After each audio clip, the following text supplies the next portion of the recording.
হাসির রাজা, জ্ঞানের রাজা, রসিক রাজা।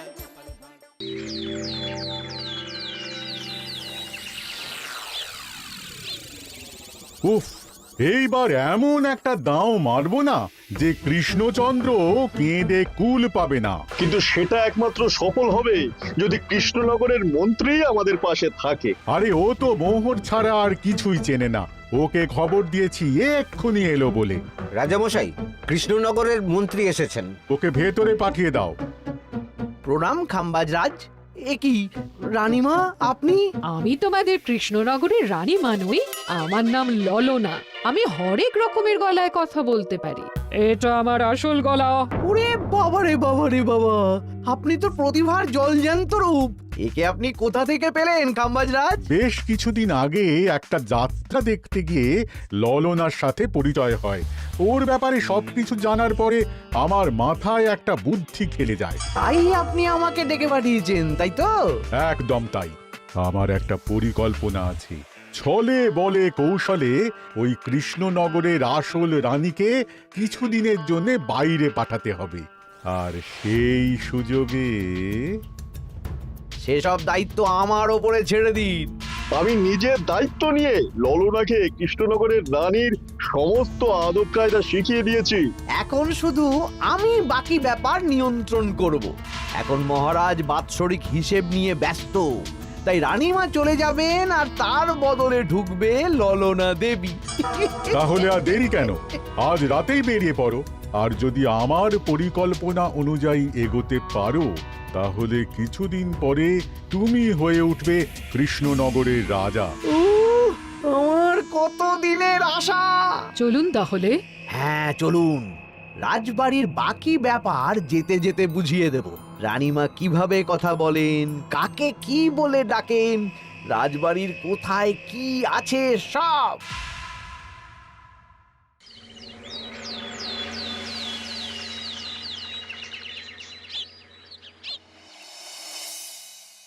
কি গো গিন্নি, জ্বরটা নেমেছে? এই জ্বরটা কমেছে, কিন্তু শরীরটা খুব দুর্বল গো। তুমি পারলে ভাতটা রান্না করে রাজবাড়ি যাও। আমি বেলার দিকে এই কিছু একটা তরকারি করব। না না গিন্নি, তোমাকে এই শরীরে রান্না করতে হবে না। আমি তরকারির সবজি কুটে রাখছি। হ্যাঁ, ওই পুটির মাকে বলে রাখবো, ও এসে রান্না করে দেবে। তাহলে তো ভালোই হয়। জ্বরে একেবারে শরীরটা দুর্বল করে দিয়েছে গো। হ্যাঁ, তুমি বিশ্রাম নাও গিন্নি, আমি রান্নাঘরে যাই। কি গোপাল আজকে এখনো এলো না? ও কোনোদিন সময় এসেছে মহারাজ?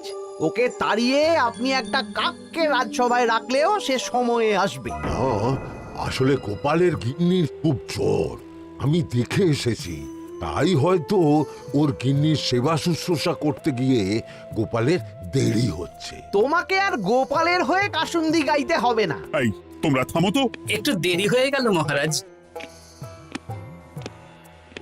আসলে গিন্নির খুব জ্বর, তাই কিছুটা রান্না করে এলাম। আচ্ছা আচ্ছা আচ্ছা, তা এখন তোমার গিন্নির শরীর কেমন আছে? আগের থেকে ভালো আছে মহারাজ। জ্বরটা কমেছে, কিন্তু শরীর খুব দুর্বল। বেশ বেশ, একটু যত্ন আত্তি করো। যাই হোক, আজকে সারা বছরের খরচের হিসেব আর আগামী অর্থনৈতিক বছরের প্রকল্প নিয়ে আলোচনা হবে। আলোচনা শুরু করা হোক। বিগত অর্থনৈতিক বছরে বিভিন্ন খাতে মোট খরচ হয়েছে 15,700 মোহর, আর বিভিন্ন কর বাবদ উপার্জন হয়েছে 22,000 মোহর। তাহলে তো মহারাজ ভালোই লাভ হয়েছে। এবার আমাদের দিকে একটু নয়ন মেলে তাকালেই হয়। সেসব তো দেখবই, কিন্তু তার আগে আমি মন্ত্রীর সাথে বিগত বছরের সব খরচ নিয়ে হিসেবে বসবো। হ্যাঁ, বেশিরভাগ দায়িত্ব তো মন্ত্রীমশাইয়ের কাঁধেই থাকে, তাই উনি কোনো হিসেবে জল দিয়েছেন কিনা সেটাও পরখ করে নেওয়া যাবে। এত কাজের চাপ যাচ্ছে কদিন, শান্তিতে ঘুমোতেও পারছি না। মন্ত্রী, তুমি আজ বিকেলে রাজবাড়িতে চলে এসো। বিগত অর্থনৈতিক বছরের হিসেবগুলো একবার দুজনে বসে মিলিয়ে নেব। আচ্ছা মহারাজ, যা করার তাড়াতাড়ি করে নিতে হবে। এখন দেরি করলেই এই বছরের প্রকল্পগুলো শুরু করতে দেরি হয়ে যাবে। মহারাজের জয় হোক। বলো প্রহরী, তুমি কি কিছু বলবে? মহারাজ, একজন কালো চাদর মুড়ি দেওয়ার লোক এলেন আর আমার হাতে এই চিঠিটা ধরিয়ে দিয়ে চলে গেলেন। এই গরমে চাদর মুড়ি? অদ্ভুত লোকটা। কি রে বাবা? সর্বনাশ! কি হলো? তোমাদের রানীমার জ্যাঠামশাই খুব অসুস্থ, তাই পরিবারের সবার সাথে দেখা করতে চান। ও মা গো! আজ সভা এখানেই শেষ। এইবার শুরু হবে আসল খেলা। কি বলছেন মহারাজ? হ্যাঁ রানী, আমাকে এক্ষুনি জ্যাঠামশাইয়ের কাছে যাওয়ার বন্দোবস্ত করে দিন মহারাজ। কিন্তু রানী, তোমার জ্যাঠামশাইয়ের বাড়ি কৃষ্ণনগর থেকে ঘোড়ার গাড়িতে গেলেও তো 1.5 দিন সময় লেগে যাবে। এদিকে আমার এত কাজের চাপ। আপনি বরং কয়েকদিন পরে আসুন, আমাকে এক্ষুনি যেতে হবে মহারাজ। বেশ বেশ, আমি তোমার যাওয়ার ব্যবস্থা করছি। সাবধানে যেও রানী, আমি 2-3 দিনের মধ্যেই আসছি।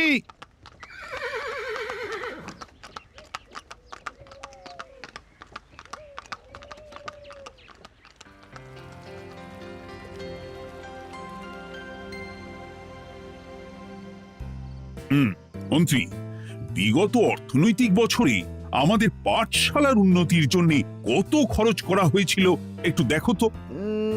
সব মিলিয়ে মোট 150 মোহর মহারাজ। কিন্তু আমার এখানে তো 170 মোহর দেখাচ্ছে। 170 মোহর? তা কি করে হয়? একই রানীমা, আপনি ঘোড়ার গাড়ি করে গেলেন আর হেঁটে চলে এলেন। সে আমার ব্যক্তিগত ব্যাপার, তুমি তোমার কাজ করো।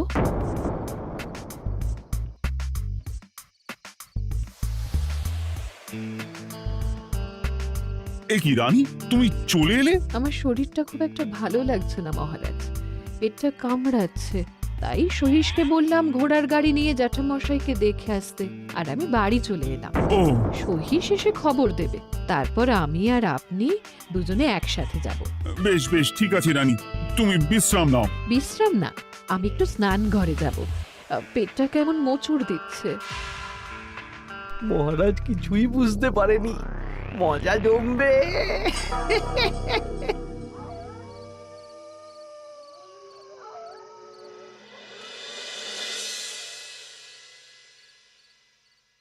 এ কি রানী, তুমি তোমার সব গয়না গাটি বের করছো কেন? আমার আর এই পুরনো নকশার গয়না পছন্দ নয় মহারাজ। ভাবছি কালকে সকালবেলা এই গয়নাগুলো শ্যাকরাকে দিয়ে শহুরে নকশায় নতুন গয়না বানাবো। কিন্তু এগুলো তো তোমার সবই পছন্দের গয়না। কিন্তু মহারাজ, আমি ভেবে দেখলাম এই গয়নাগুলো সবই বড্ড ভারী গয়না। আমি শহুরে আধুনিক নকশার হালকা গয়না পরবো। এমনিতে জ্যাঠামশাইয়ের শরীরটা ভালো নেই, মনটাও ভালো নেই, ও, পেটটা কেমন মোচড় দিচ্ছে। আমি আরেকবার স্নান ঘরে যাব।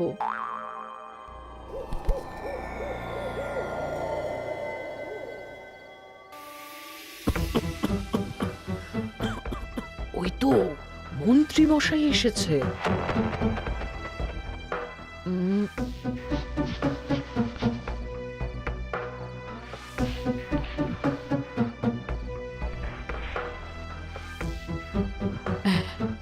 এই রাজ্যে গোপাল আমার শত্রু, কালকে থেকে গোপালকে খাটাবে।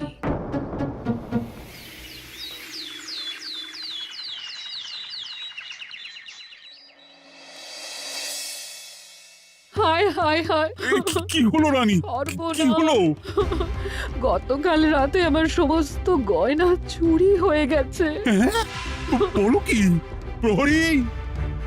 বলুন মহারাজ। গতকাল রাতে রানীর সব গয়না চুরি হয়ে গেছে। তুমি আরেকজনকে নিয়ে এক্ষুনি খোঁজ করা শুরু করো। যথাজ্ঞা মহারাজ।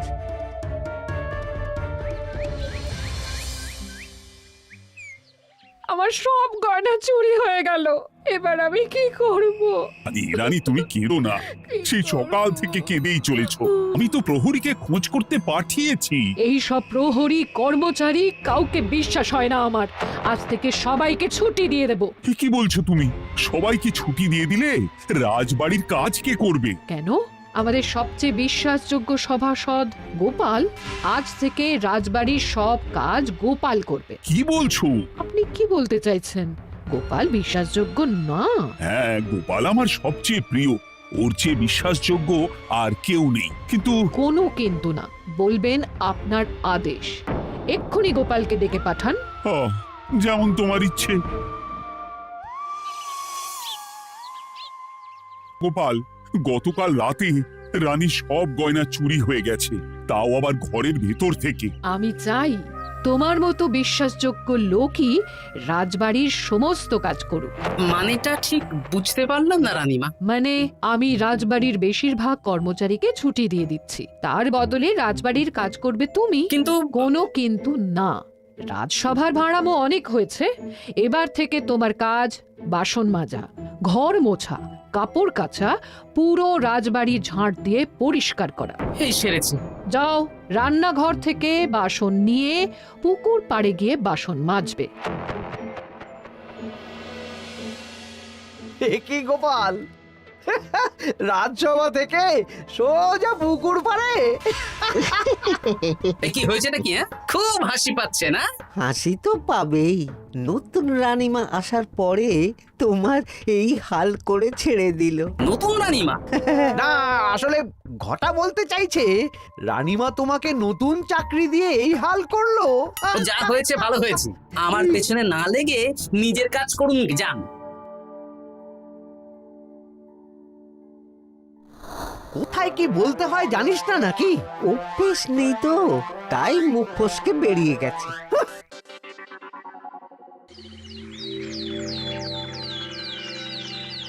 রাজ্যে চোরের উপদ্রব বেড়ে গেছে, তাই আমরা কিভাবে চোরের উপদ্রব কমানো যায় সেই নিয়ে আজকে একটা আলোচনা করব। কিন্তু মহারাজ, রাজসভায় এখনো তো সবাই আসেনি। এই তো এসে গেছি। ওই রাজবাড়ির জামা কাপড় কাচ্ছিলাম। এ কি, গোপাল এখন রাজবাড়ির জামা কাপড় কাচে? হ্যাঁ, সেসব করতে গিয়ে আমার নিজের জামা কাপড়ই ভিজে গেল, তাই বদলে এলাম। মহারাজ, রানীমা ঘোড়ার গাড়ি করে এসেছেন। মানেটা কি? রানী তো রাজবাড়িতেই আছে। হে কি মহারাজ, আমি প্রহরীদের কাছে শুনলাম আমার মতন দেখতে কেউ রাজবাড়িতে উড়ে এসে জুড়ে বসেছে। মানে তুমি তো আগেই চলে এলে। কি কাণ্ড! এই কে? শুনলাম আমার মতন দেখতে কেউ এসেছে। ও আচ্ছা, আপনি। তা কি চাই আপনার? বোঝো কাণ্ড, একরকম দেখতে একরকম গলা, এ বলে আমি আসল, ও বলে আমি। হয় হয় হয়, আসল নকল বোঝাই দায়। একটা নয়, দুটো রানী। আমার জ্যাঠামশাই একদম সুস্থ। এই মহিলা নিশ্চয়ই ভুয়ো চিঠি দিয়ে নিজের রাজবাড়িতে ঢোকার সুযোগ খুঁজছিল। একদম বাজে কথা বলবেন না। আপনি কে সত্যি করে বলুন। সমস্যা সমস্যা, ঘোর সমস্যা। আমার কোনো পাণ্ডিত্য দিয়ে বুঝতে পারছি না কে আসল আর কে নকল। আমি আসল, বিশ্বাস করুন। আমি তো এই মাত্র এলাম। না, আপনি নকল, আমি আসল। কিভাবে বুঝবো? আমি বলবো মহারাজ, এই যে এই রানী আসল। হ্যাঁ, কিন্তু মন্ত্রীমশাই, আপনি কি করে বুঝলেন? না মানে এই রানীমা তোমার উপরে এত ভরসা করে রাজবাড়ির কাজ করাচ্ছেন, কাউকে বিশ্বাস করেননি, একমাত্র তোমাকে বিশ্বাস করেছেন। এত ভালোবাসা, এত বিশ্বাস কার থাকতে পারে বলো? মানে গোপাল, তুমি রাজবাড়ির কি কাজ করছো? বাসন মাজা, ঘর মোছা, বাগান পরিষ্কার, অনেক কাজ করছি রানীমা। আপনার সব গয়না চুরি হয়ে গেল, তাই কাউকে বিশ্বাস করা যাবে না বলে ওই রানীমা আমাকে কাজে রাখলেন। এই ওই বন্ধ করে একটা উপায় বের করো। বেশ বেশ, আমি ধরে নিচ্ছি দুজনেই আসল। তাই আপনাদের দুজনকে আমি পরীক্ষা নেব, দেখব কে উত্তীর্ণ হন। তাই নাও। আপনারা দুজনেই তো সেনাপতিকে চেনেন, বলুন তো সেনাপতির আসল নাম কি? সনাতন সেন। আচ্ছা, আপনাদের বাপের বাড়ি কোথায়? বিজয়গড়। দূর গড়গড় করে সবই বলে দিচ্ছে, এভাবে হবে না, অন্য কোনো উপায় ভাবো। বেশ, সেনাপতি তলোয়ার দাও তো। দিচ্ছি। এই নিন, এই তলোয়ার দিয়ে মহারাজকে মেরে ফেলুন। আপনাদের মধ্যে কে মারতে চান বলুন।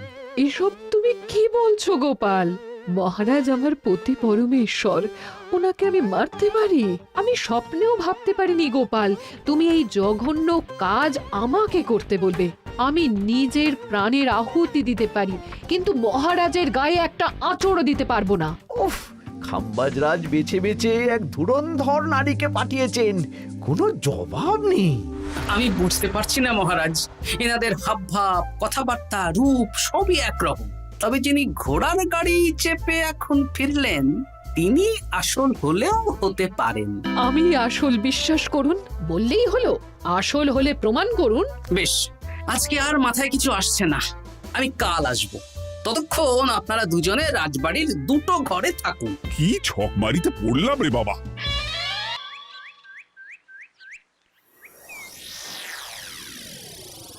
ললনা একদম তৈরি হয়ে এসেছে।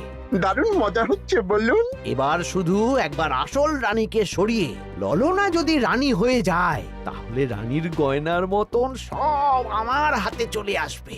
তারপর কি হবে? তারপর ধীরে ধীরে মহারাজকেও কায়দা করে সরিয়ে দেব, আর খাম্বাজ রাজ আর আমি এই দুজনে মিলে এই রাজ্য চালাবো। কি বুদ্ধি আপনার মাথায়।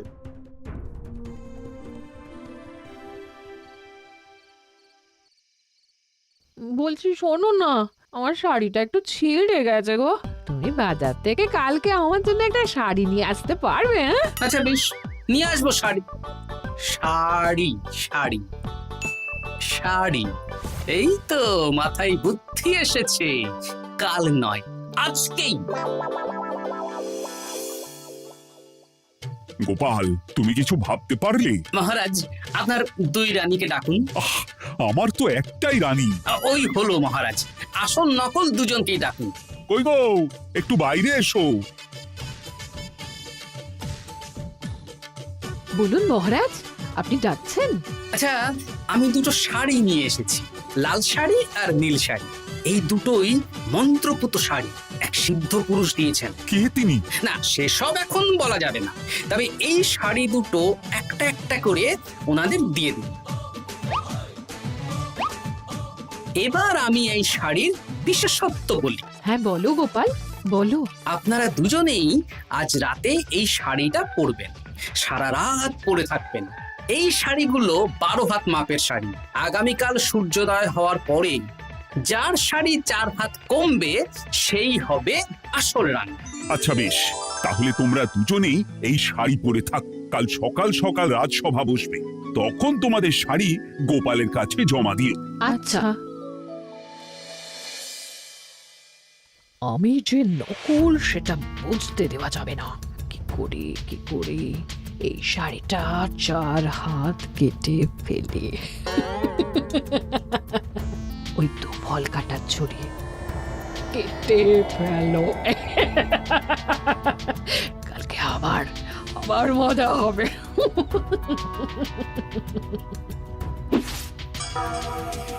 হে ঠাকুর, রক্ষা করো ঠাকুর, আমার শাড়িটা যেন 4 হাত কমে যায়। ঠাকুর রক্ষা করো।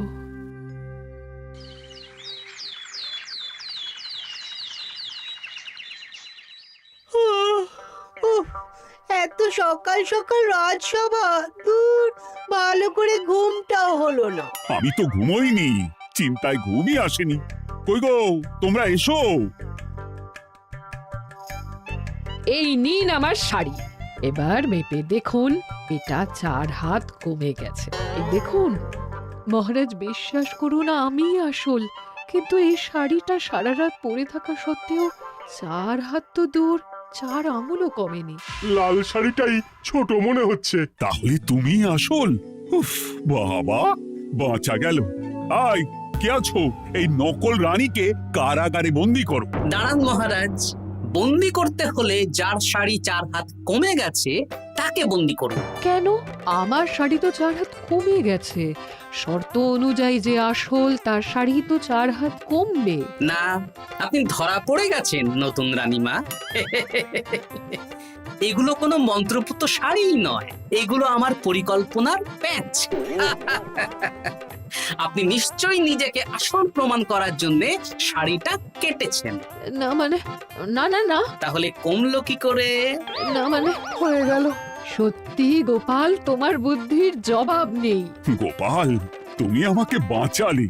এই যে নতুন রানীমা, চুপ করে কেন? ওকে আমি কারাগারে গিয়ে বেত মারছি, তাহলেই সব বলবে। বল, কে তুই বল। আসলে মানে আমার নাম ললনা, আমি যাত্রাপালা করি, অনেক রকম গলায় কথা বলতে পারি। কদিন আগে খাম্বাজ রাজ আর এই মন্ত্রী মশাই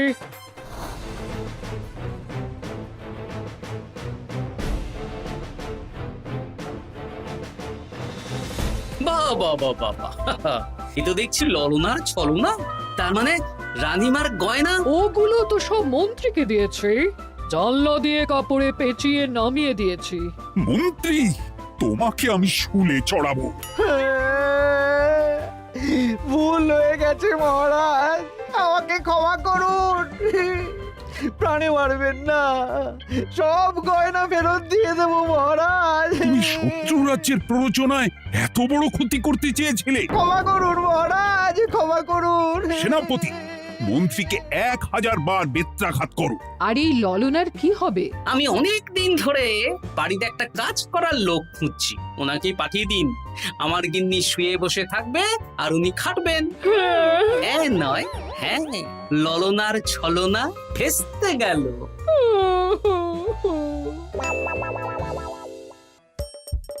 হাসির রাজা জ্ঞানের রাজা রসিক রাজা